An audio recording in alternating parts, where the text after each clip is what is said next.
What are keywords?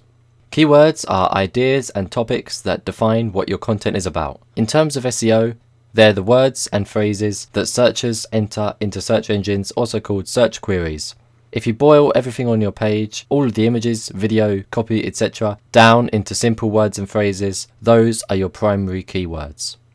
As a website owner and a content creator, you want the keywords on your page to be relevant to what people are searching for so that they have a better chance of finding your content among with the other results. Ideally, you want each page on your site to target a unique primary keyword. Generally speaking, your homepage will target a very broad industry term, and as you create category pages, product pages, and articles, they will drill down into the particular category of your website and target more specific needs.